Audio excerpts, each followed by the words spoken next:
Ashama harka fuune jirraa jirtu jenne egaa immoo qophii keenyaarraa keessatti asoosama gabaabaa kirkira jaalalaa kutaa tokkoffaa isiniif dhiyeessina nu hordofaan affeerraa keenya.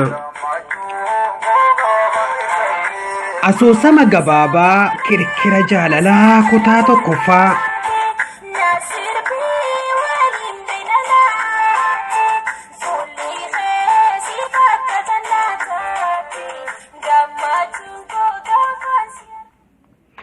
Asoosama gabaabaa kirkira jaalalaa kutaa tokkoffaa. Wanti dhaabbatu tokko hundee qabaa. Wantoota itti dhufan dandamachuuf hundeen inni irra dhaabbatu murteessaadha. Hundeen mukaaf qofa hin moggaane. Hundeen ilma namaa uumaa isaati. Uumaan bakka isarraa hin socho'u. Namni isarratti hin ijaaramne bubbetu oliif gadi oofa. Yaanniif qalbiin namas akkasuma hundeef murtoo qabaachuun dirqama. Hundeen irra dhaabbatu jabeessuun hireessaa ta'us hin dagatin. Leensaan xiqqoo taatee akka nama umriin fagaatetti kan isheen yaaddu. Abbaan ishii obbo Gammadaan harmee ishii yommuu fuudhu qormaatni hedduun waan isaan qunnameef mucaa jalqabaa leensaa waan argateef kunuunsee guddise. Bara harmee ishii waliin wal baru yommuu leensaa waliin haasaan miira addaa keessa seena. Harmeen leensaa magaalaa Shaashamanetti osoo isheen akaayii gurgurtu ture kan isheen ija keessa buute. Samiiraan kan dhalatte Harargee magaalaa Wadaayitaatus maatiin ishee lola hoolatti uumameen maatiin ishee warra gumaa faana wal fixuu isaanirraa kan ka'ee gara Dirreedawatti baddee achi booda kan isheen Shaashamanee dhufte. Jireenya karaa irra jiraachuu eegalte. Abbaan leensaa onnee qeerrummaa isaatiin Samiiraadhaaf booji'ame. Gammadaan maatii sooriyyiirraa dhalate.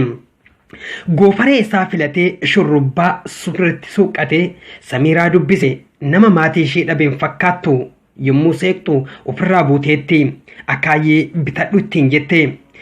Laaqana nyaannuu ittiin jedhe gaafate. Isheenis kokkolfaa nyaadhaa ittiin jette. Akaayee ishii shinii tokko irraa bitee qarshii 30 harka isheerra kaa'e.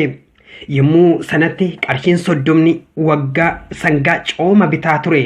Samiiraan hin amanne maal ittiin godhuu ittiin jette. Si fayyada ittiin fayyadami ittiin jedhe. Na hin baqatin Gammadaan jedhama. Ati garuu gamme naan jechuu dandeessa jedhee ija jaalalaatiin ilaale.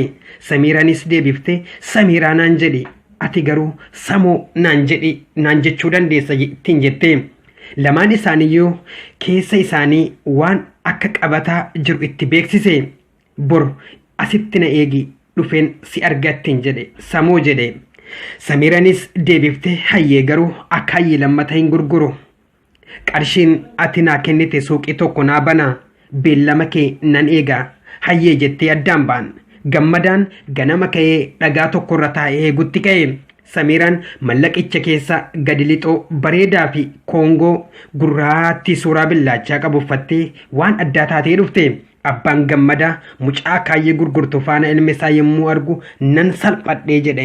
Egaa asoosamni keenya kutaa ittaanu kutaan lammaffaan itti fufaa. Nagaa nu turaa isiniin jenna. Kun kutaa tokkoffaadha.